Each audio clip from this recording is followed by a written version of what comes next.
Major General Diana Holland, who commands the Mississippi Valley Division of the U.S. Army Corps of Engineers, headquartered in Vicksburg, Mississippi. As you probably are aware now, last night Hurricane Laura began to rapidly intensify. It is now a Category 3 hurricane and anticipated will make landfall very early tomorrow morning in Cameron Parish as a Category 4.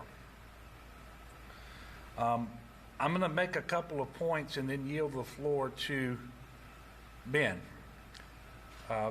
We need everyone in southwest Louisiana paying very, very close attention to this storm and heeding the warnings that have been going out for a number of hours now. You're going to hear ranges of storm surge that we haven't heard in Louisiana since Hurricane Audrey in 1957.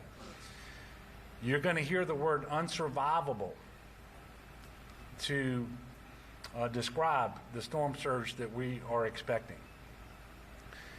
And what we know is that the weather across southwest Louisiana and really across all of South Louisiana will degrade over the next several hours to the point where we're not going to be able to run our buses, for example, from the Lake Charles area to depopulate individuals, transport them to shelters. And at some point, a couple of hours after that, mid-afternoon or so, it won't be safe for anyone to be on the road down there. So people need to heed the warnings they've been given and to evacuate. And if you think you're safe because you made it through Rita in southwest Louisiana, understand this storm is going to be more powerful than Rita. It is gaining strength. It is not losing strength as it approaches the southwest coast. We know that the storm surge values are higher. The wind speeds will be higher.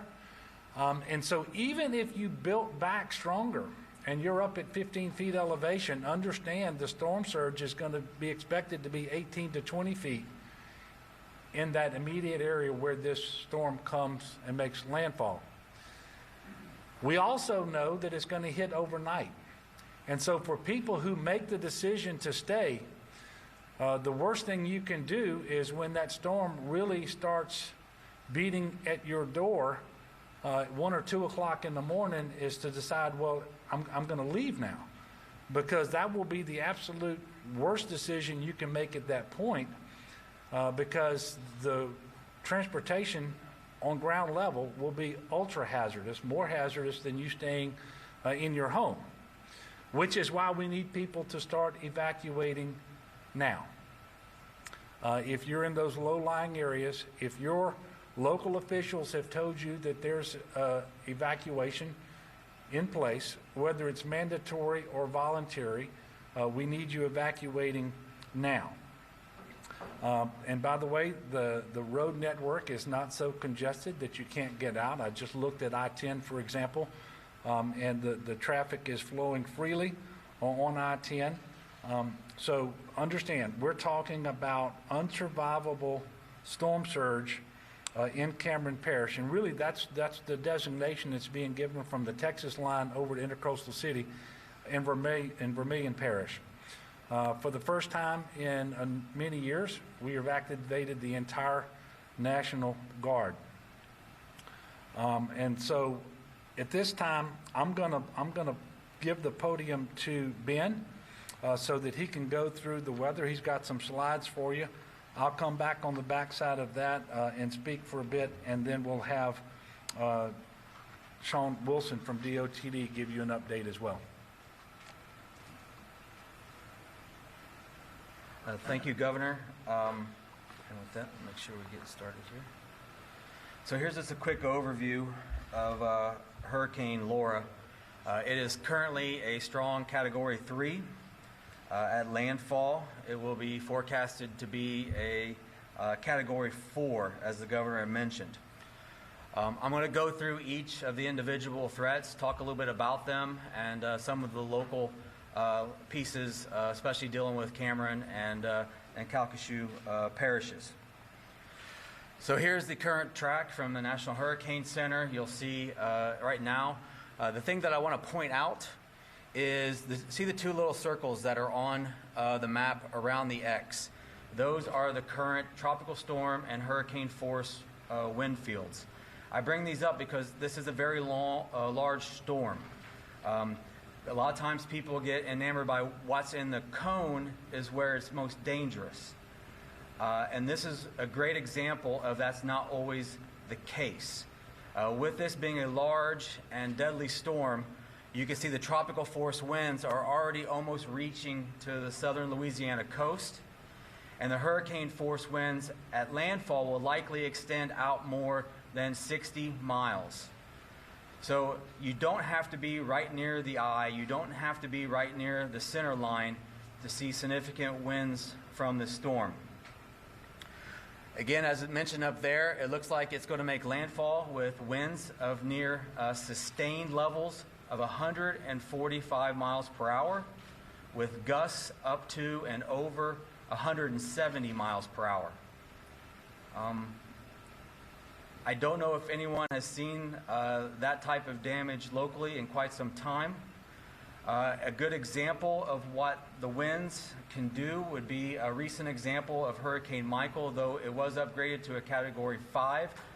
Understand that it had amazing damaging winds in almost a 20 or 30 mile wide stretch that reached inland all the way from the Florida coastline into Georgia. So I think folks in southwestern Louisiana and western Louisiana need to understand the wind threat here is serious. Speaking of that, again, the tropical force winds will cover a huge portion of the state, could linger from anywhere near the Atchafalaya Basin, Baton Rouge area, and extend well into Texas, well off to our west. Again, this is a very large wind field with this storm, so there will be even impacts further away from the main area that we'll be talking about here in just a bit when it comes to the unsurvivable storm surge. When you look at the hurricane force winds, it's expected for those to extend maybe as far in as Alexandria, as far to the west as Lufkin, Texas, and make its way right to the doorstep of Shreveport. So again, we're talking a large area of hurricane force winds possible across southwest Louisiana, and I think the damage from this will be unfortunately devastating at a level that a lot of people will not be able to recognize the areas that they live in if these winds are realized for this forecast. Storm surge, as the governor mentioned, these numbers are unimaginable. To think that there would be a wall of water over 2 stories high coming on shore is very difficult for most to conceive, but that is what is going to happen as we move into the early morning hours tonight and to Thursday. There will be a wall up to 18 to 20 feet at the highest point. Most likely, as you can see in this map here, zoomed in to Cameron and Calcasieu parishes, that the majority of Cameron Parish will be underwater at some point. And, that is very troubling in the least. The red areas are 9 feet or greater of inundation. So I want everybody to kind of get a look at that map and understand what I'm saying here. So you see almost the entire parish shows possibly 9 feet of inundation from Hurricane Laura. That works its way well in to Calcasieu Parish.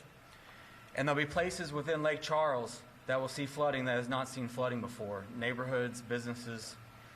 The one thing that I want to point out from this is, again, that is if the track holds exactly as we see it. The strongest surge will be dictated by that track, but as we look at it right now, this is the most dangerous zone to be in when it comes to storm surge. And the word unsurvivable is not one that we like to use, and it's one that I've never used before. So this is what's most likely the worst case for southwest Louisiana. As we branch out, though, I do want to show that, again, this storm has wide sweeping impacts well outside of the most dangerous zone that we just talked about. There will be life-threatening storm surge as far east as Morgan City. So even interests that far east, people that far east, need to be concerned if you have anything to do with what's going on at the coast right now. And there'll even be some coastal flooding and some issues of a more minor nature across southeast Louisiana and into the tidal lakes. Unfortunately, the maps that I showed you do not account for rainfall. Those are just storm surge. So on top of the inundation that is possible from Hurricane Laura as it comes on shore, we are looking at up to 10 with localized amounts of 15 inches of rain possible along the coastal areas of the state. So you throw all that fresh water on top of the seawater coming in, again, you can imagine the picture that this may paint. Inland, as far north as Shreveport, flash flooding will be possible. So again, all portions of western Louisiana need to understand that the heavy rainfall can create quick flash flooding. And as the governor mentioned earlier, if you are trying to travel in the heart of this storm, you are putting yourself and whoever's in that vehicle definitely at risk. And with that, I'll wrap up my comments and switch it over back to the governor. And before I do, I just want to double down on his comment about Rita. It is something that a lot of people will use that as their baseline.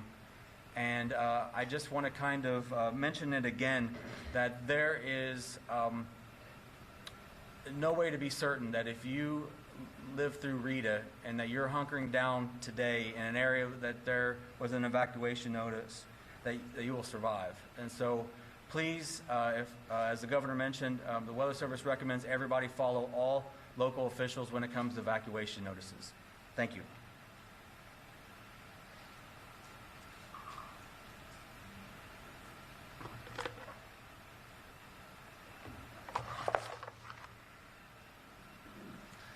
Thank you, Ben. And one of the things that we've been told to expect and we're already seeing is the ability for this storm system to produce tornadoes.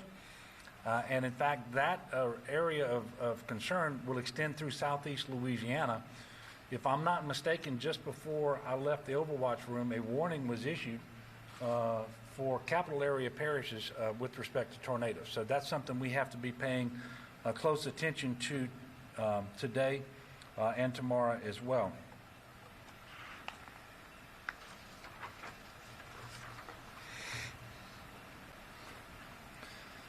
Obviously, a serious concern is people trying to drive on flooded roadways. It is normally the storm surge. It's people out on flooded roadways. That's what causes the most people to die, to be killed as a result of storms. So we're asking people to be particularly attentive to that. Do not drive through water if you don't know how deep that water is. It doesn't take much water to float an automobile. And you will sometimes lose control of the vehicle. It will be swept off the road because current is often imperceptible. And so we're asking people to be very, very careful about that. Certainly, do not disregard any high water signs or warnings that have been put in place by DOTD or by local officials. And remember that storm surge flooding is starting now in Louisiana. It's well ahead of the storm. It will just get worse over the next day or so, but it's actually starting right now in the lowest lying areas along coastal Louisiana. And while we have focused a lot on Cameron and Calcasieu, please understand that Vermilion Parish, Iberia Parish, St. Mary Parish, all of these are at risk for flooding because of the storm surge. And in fact, Jefferson Davis, we actually expect that there will be several places, Calcasieu, Jefferson Davis, perhaps Acadia, where I-10 will be underwater at certain points during the course of this storm. And if we're going to have that kind of flooding along I-10, then you know the areas between the coast and I-10 are at tremendous risk, especially those that are located near waterways. Again, we're going to have the storm surge combining with the rain in order to create these flood conditions that are going to be very, very serious. And people know whether they live in low-lying areas that are prone to flooding. What they don't know, because we haven't had a storm like this in so long, is just what the threat of this storm is compared to those of more recent years. And you can only contrast this storm to recent years. You cannot compare them. So I'm going to ask Dr. Wilson to come up now and talk more about transportation across the state of Louisiana, and then I'll come back on the back side of that with some more information.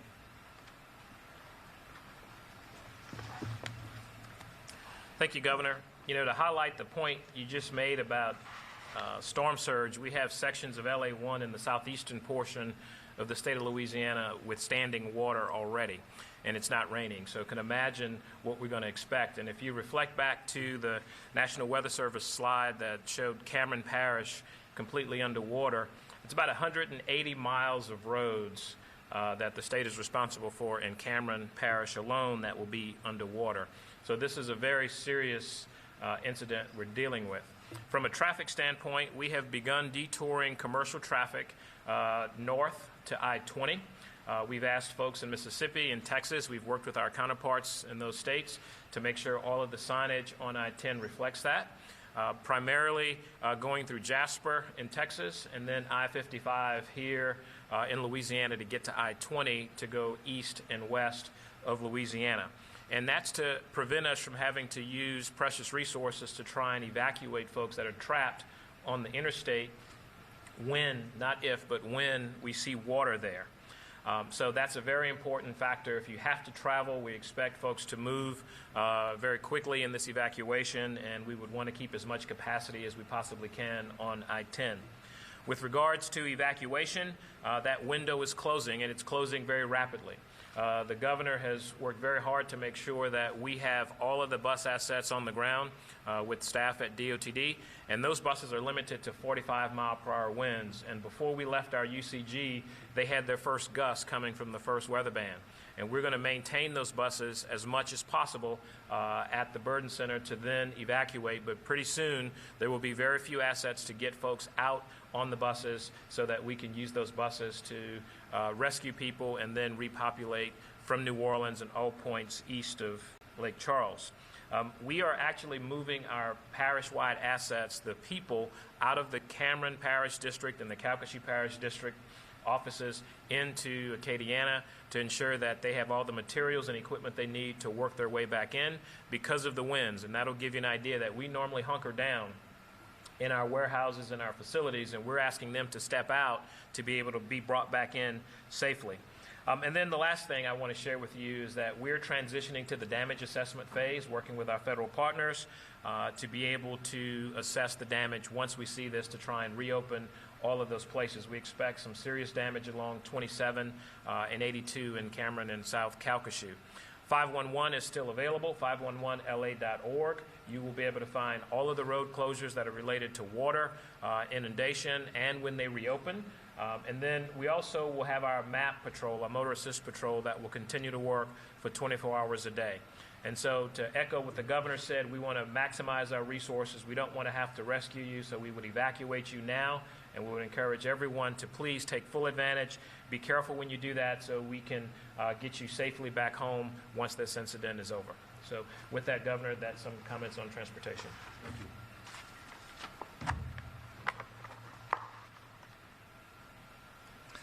Thank you, Dr. Wilson. I also want to thank the National Guard for providing bus drivers, the work that's happened with DOT to provide the buses, and DCFS for the assistance we've been giving individuals yesterday and overnight to get them out of Southwest Louisiana and into non-congregant shelters. That's going to continue for as long as we can safely do it today, but that window is closing pretty quickly. We think we can keep those buses rolling at least till the 1 o'clock hour, maybe a little bit longer. We know it's safer beyond that for a couple of hours for individuals to get in their private automobiles and their own automobiles, I should say, and to move north and east to places where they can safely shelter. And we're encouraging them to start that movement now. And I will remind people that the roads are not congested. You will be able to get out. The CPRA is monitoring a total of 689 gates in the coastal zone, 410 of which are now closed. CPRA is also working to identify and pre-position pumps, generators, and other assets in south central Louisiana so that they can start to dewater southwest Louisiana as quickly as possible when it's safe to do so. They'll be working with the local levee authorities and governmental officials in order to make sure that we do that as soon as possible. We do believe that there will be extensive search and rescue following this storm. And that's why we're asking people to depopulate the area, evacuate, to minimize the number of people that we have to then rescue from very dangerous conditions. But we do anticipate that search and rescue will be forthcoming. As soon as it's safe to do so, you should know that with the National Guard, Wildlife and Fisheries, the Fire Marshal's Office, and assistance we're getting from around the country with urban search and rescue, we will have a very robust effort that will start as quickly as we are able to do that. Speaking of the National Guard, they have more than 3,000 guardsmen presently that are providing support. Those numbers will continue to increase throughout the day. The National Guard has approximately 222 high water vehicles and 65 boats manned and staged in southern Louisiana, prepared to provide search and rescue support as needed. They also have 19 aircraft prepared to support Hurricane Laura search and rescue. With respect to commodities, they have 921,000 liters of water, 528,000 MREs strategically placed and ready to support the citizens of Louisiana. And I will pause again to say that our team in Louisiana, when it comes to disasters, when it comes to responding, we have the very best anywhere in the country. And I want to thank all of them at every single agency, and we also appreciate all the work that happens on the local level with sheriff's offices and fire departments and OEPs and you name it, and just people being good neighbors to one another. And certainly we're going to need some more neighborly love as we prepare for, respond to, and recover from this particular storm. I want to remind everybody that we have this historical storm at a time when we're already in a public health emergency. And the COVID situation remains very serious in Louisiana as well. Today we're reporting 846 new cases and 32 additional deaths. You all are expecting an announcement today on my executive order, which expires on Friday. I will tell you now we're going to extend the current Phase 2 order for 2 additional weeks and take another look at it at that point in time. The challenge is we're basically going to be blind for this week because we're having to discontinue much of our community-based testing, whether it's the surge testing sites, federally sponsored, or our community testing sites. And this comes at a particularly bad time for us because it's 2 to 3 weeks since we resumed K through 12 education. And since we started moving young people back onto college campuses, this is when you would really want to be looking really, really hard to see those first signs of whether we're going to have increased cases, increased positivity. We won't be able to have that this week. Secondly, we know tens of thousands of individuals from southwest Louisiana in the area with the known highest positivity in the state are now evacuating to all parts of the state and will be there for some period of time. Obviously, this poses additional risk. You should know that we already red, in terms of new cases per that exceed 100 per 100,000 in population over the previous 7 weeks, and about half of our parishes continue to be red with a positivity of more than 10%. We also know that the next 2-week period will include Labor Day. We certainly don't want a type of spike that we saw on Memorial Day to happen while we are blind in terms of what the testing would otherwise reveal to us.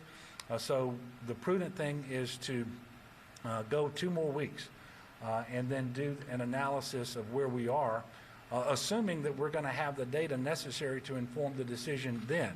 But we're going to be working really hard to do this. I will tell you that the recommendations from the White House are that we continue at our current level in terms of staying at phase 2 with all the current restrictions, including the closure to bars for on-premises consumption, the statewide mask mandate, limiting gathering size, and so forth. And that was made very clear to me earlier this week with a phone call from Dr. Burks, who called us to discuss specifically the situation here in Louisiana. And of course, at that time, she didn't know, I guess none of us knew exactly how we would be impacted by this storm, and we still don't know. Because once the storm is over, I can only imagine that there will be hundreds, if not thousands, of more individuals who, because they're going to be rescued, we're going to have to put them in shelters, and we're going to continue to try to do that in non-congregate settings, such as hotels and motels. But there may be some period of time, maybe as a transition, where we're going to have mass sheltering available in the congregate setting. So we've got a lot going on in Louisiana. This is the appropriate thing to do for all of those reasons. And I'm asking everyone in the state, please don't get so, I'm not going to say distracted, because we need to be paying attention to the storm, but don't solely pay attention to the storm. Understand we still have this COVID situation. And everything we do, we need to be wearing the mask, we need to be practicing social distancing, good hygiene, and so forth. Incredibly important. In fact, it's more important now than ever before, not just because of all the evacuations, the sheltering, the activities responding to and recovering from the storm, but in the last couple of weeks, 1/4 of the state's population was re-engaged in the education process. So more than 1 million people are students or faculty and staff, K through 12 and higher education, and for the first time since March, they have been reactivated with respect to education across the state of Louisiana.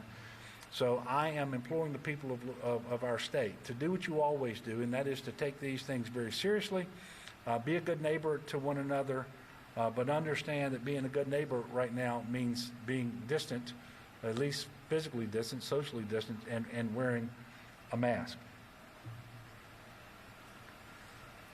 I'm encouraging any individual out there who has questions or they have a need around transportation. They want to know where they go to shelter or where they go to be picked up and brought to a shelter. Call your Office of Emergency Preparedness. You can find that number at getagameplan.org, and there's a contact sheet. You go there and you will find your parish OEP number so that you can call them and get that information. You can also text LA Shelter to 898-211. LA Shelter to 898-211. So, look, this is a very serious storm. In the 5 years I've been governor, I don't believe I've had a press conference where it was my intention to convey the sense of urgency that I am trying to convey right now. So if for some reason I've not done that adequately, I apologize, but I'm asking people right now to pay attention to this storm, to get out of harm's way if there's an evacuation order in place, whether it's mandatory or voluntary, and understand our state hasn't seen a storm surge like this in many, many decades. We haven't seen wind speeds like we're going to experience in a very, very long time as well. So with that, I'm going to pause to take your questions for a bit, and we'll remind you that you can direct your questions to anyone on the team. Yes, sir. Governor, how many people have been part of the state to the world, and how many do you expect? It seems like such a wide swath. Yeah, well, we know that we've got about 2,000 hotel and motel rooms tonight that we've contracted for, and we're continuing to contract for more as we find available rooms. Last night, we put up more than 800 in hotel rooms, and the vast majority of people, however, who evacuated are not asking the state for assistance. And there's a little difference anytime you're in a different part of the state. The vast majority of people who are evacuating from Southwest Louisiana, because we don't have a lot of public transportation there, they own their own vehicles and they're getting out on their own. So the best guess I can give you, looking at the traffic from yesterday and what I've been told today by parish leaders, it's tens of thousands of people who have actually left Southwest Louisiana, but it will probably be by nightfall tonight around 2,000 or so that we have assisted in getting out and getting into a shelter. And again, I think these numbers are going to go up after the storm once people have to be rescued from a house that is not habitable, and then we're going to be putting them up in shelters. Again, first priority will be non-congregant sheltering, but in order to transition and get them into those hotel and motel rooms where they're available, we may have to, at some point, open up congregant sheltering, which we will do. We're ready to do that if we have to. Yes, sir. In terms of National Guard troops being deployed and working as well, because you mentioned it was more than 3,000, where does that scale in terms of deployment in the past? We haven't activated the entire National Guard since Hurricane Isaac, but we're doing it now because we anticipate a need for very robust search and rescue efforts using the full array that they have: aircraft, watercraft, high water vehicles, but also we're leaning forward to restarting our community-based testing as soon as we possibly can, and so National Guardsmen are running those sites for us, both the federal surge sites and the sites that we're running ourselves as a state. And they're also doing work at food banks. And so we still are in this pandemic emergency, and that's why we're going to have the entire National Guard for some period of time, understanding that many National Guardsmen in their 9-to-5 jobs, their regular jobs, are first responders, and many of them actually live in the areas that's actually being evacuated. So General Waddell is managing all of that and doing extremely well at it, I might add. And I've been very gratified to receive calls from neighboring governors offering their assistance, and we will be drawing up on their assets, particularly in the National Guard, because not every state has the same type of equipment and the same type of trained units. So we'll be looking for Mississippi, Arkansas, Texas, and by the way, beyond that, we have people on the ground in Louisiana now, not National Guard, but search and rescue individuals from Tennessee and from elsewhere, and so that we have staged an awful lot of resources and assets that we're going to be able to bring to bear just as soon as it is safe to do so. And look, we know we're going to have to do search and rescue, but I'm imploring the people in low-lying areas who've been asked to evacuate, do that so that we don't have to come looking for you, and we can go spend time on other individuals who may not live in an area that is prone to flooding, or for some other reason they just can't get out. But those people who can, you've got the time to do it now. So please do it. Yes, sir. Governor, are you still concerned that people in Lake Charles and the southwest part of the state aren't evacuating in great enough numbers? And also, do you think the state's going to have enough hotel rooms available after the fact, once homes are destroyed and people need a place to stay? Or is that why you think there's going to be need for shelter? Yeah, well, first of all, I'm always concerned about whether everyone's evacuating who needs to be evacuating, especially when you hear things like unsurvivable surge. And we know that we're going to have life-threatening floodwaters in places that haven't seen it in a very, very long time. And so, yeah, I'm concerned about that. That's why I started this press conference, so I didn't want to wait the 40 minutes or so to make the point, I wanted people to have that 40 minutes to start putting things in their vehicle and getting out of the area. So yes, we are concerned. Look, we're gonna take advantage of all of the space available at hotels and motels that we can contract for, understanding that we have more crew members in Louisiana pre-positioned to restore electricity from various companies from across the country than we've ever had before a storm right now. So we're competing with them for space for sheltering. But there's a lot of hotels and motels in Louisiana. We don't have a lot of tourism going on right now because of COVID. We will use all of that available space. But look, we don't have to stop inside the state line. So if we have to push people into Texas or into Arkansas or Mississippi, we'll do that as well. And so we're going to find the non-congregant sheltering as best we can for as many people as we can, as fast as we can, because we want them to be safe from the storm and from COVID. And again, we will use our congregant shelters as necessary, but hopefully for as short a period of time as possible. Yes, sir. Has the state identified any areas or any facilities in particular that congregate sheltering will be used? Well, we own shelters in the Alexandria and Shreveport area, and I'm hesitant to tell you the answer to this because we don't want people driving up to those shelters yet because we're still directing people to hotels and motels. But you know where they are in Alexandria, the mass shelter facility we have there, the mega shelter, and also Joella up in Shreveport. And look, there are some parishes that have shelters open as well, but we really don't want people using that congregant shelter unless it's an absolute last resort. And by the way, when we use them, we're going to make them as safe as they can possibly be during COVID, but we cannot make them as safe as if people are able to occupy a hotel room or a motel room and get those families together and not in close proximity to people from outside the household. But we're going to have masks. We're going to have distancing to the maximum extent possible. The sanitation is going to be there and all of those things. But we just know that environment is more conducive to the spread of the virus than a hotel motel. Greg. You certainly may. In fact, I welcome that.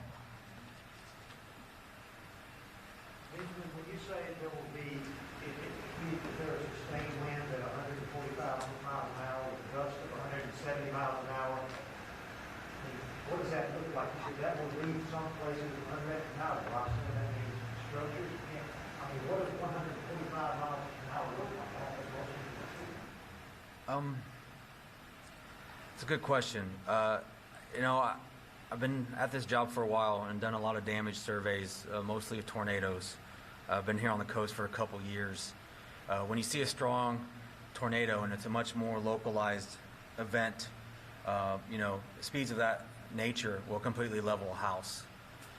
The difference here there's some physics difference, but the thing is everyone needs to understand is that you're seeing sustained winds at 145. It's preying on every weak point of any structure, any weakness in any tree, and it's continuing and continuing and continuing for possibly multiple hours. Now, when the storm comes on shore, it's going to weaken. It's going to continue to weaken as it moves all the way up towards Shreveport before it finally becomes a tropical storm and is no longer a hurricane, according to the current forecast. So what people need to understand is that first 50, 60 miles inland, I'm not saying that every single thing that stands right now is going to be laid to waste. But what people need to understand is a lot of structures are going to be leveled. Trees in large swaths are going to be down. Power lines down. So there are going to be neighborhoods. There's going to be places, whether it be rural or in a town, that are going to be unrecognizable. You could drive by them today and drive by them in a couple of days and not realize you're in the same spot. And there's a history of this with all sorts of storms. I still like to use the recent one of Michael on the Florida Panhandle and into Georgia. even to this day, they're still trying to rebuild and take care of things from that storm. Though that was a slightly stronger storm, I still think it is a great example for us to understand how widespread this damage may be and how significant the damage may be, and that the risks are there beyond the water. So if you're inland, these extreme winds, again, may be seen well inland. And that's something that most people don't assume. They assume with a hurricane, the extreme winds are at the coast, and if I live 30, 50 miles in, I'm okay.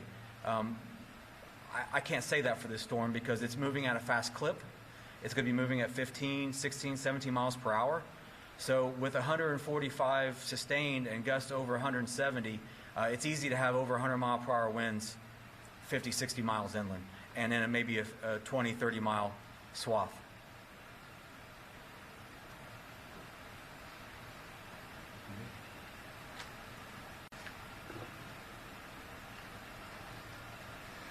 Yes, sir.